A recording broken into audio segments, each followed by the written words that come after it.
Stop, do not put that plant in the ground. It is a trap. I know you just bought these. I know the sun is lying to you today. But if you plant these today, this is your future. I am not being dramatic. This is just plant biology. I have a 4-step checklist I use inside my garage right now. It guarantees you a 4-week head start. While your neighbors replant dead seedlings, you will be harvesting. Here is the truth. Most gardening advice assumes you are patient. I am not.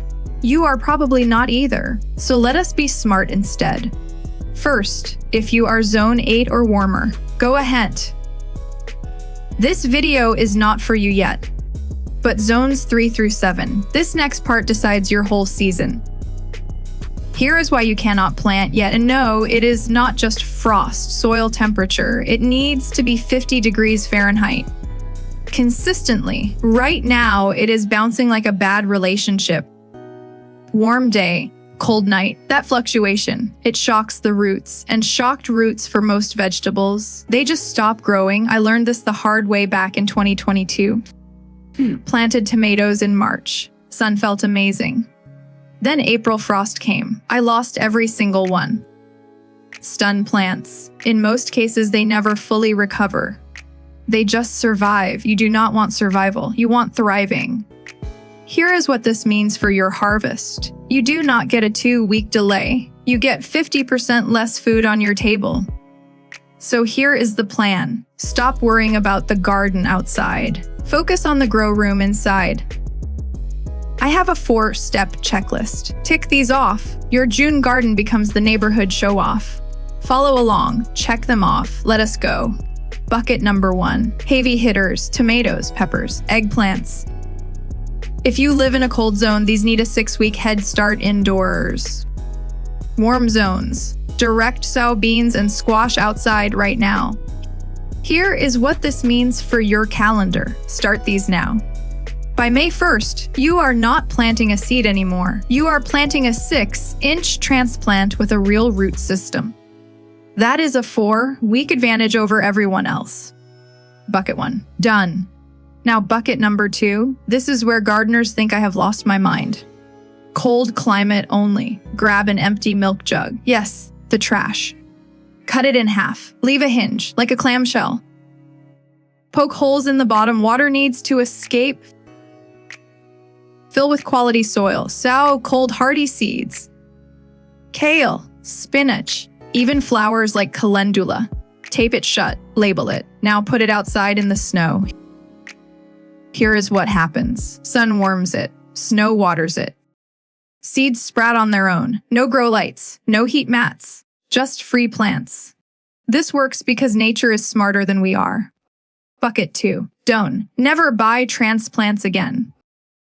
Bucket 3. The one everyone ignores until it is too late.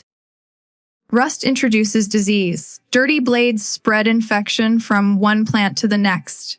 Here is what this means for your plants. One cut from a dirty blade. It can infect 20 healthy plants. Step 2. Sharpening. Dull tools crush stems. Sharp tools make clean slices. Clean cuts heal faster. Less disease. Bigger harvest. Step 3. Oil the metal. Prevents rust all season. 10 minutes with a wire brush and file now. That saves you 10 hours of struggling in May. Bucket 3. Done. Tools are ready. Now bucket 4. This is the difference between a jungle and a garden. The map. Draw your garden on paper before you plant anything. Pencil is cheaper than buying replacement plants.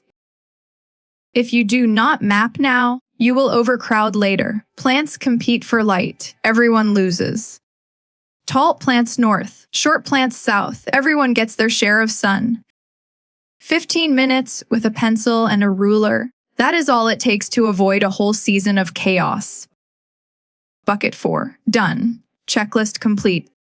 This is why you clicked on this video. This is the result. Neighbor plants in March, dead or stunted. You follow this checklist. You plant in May with a 4-week head start. Bigger plants, bigger harvest, less work. Warm climate friends, ignore the milk jugs. Just do not overwater. And shade your sensitive crops when the sun gets intense. You are welcome. But if you ignore everything else, do this one thing today. It is the difference between success and failure. Light. Your seedlings need it 16 hours every single day. Without enough light, they get leggy. They stretch toward the window, then they fall over and die. End of story. Keep the light 2 inches from the leaves. Move it up as they grow. That's simple. Do that one thing. Follow the 4-step checklist. I will see you in the garden.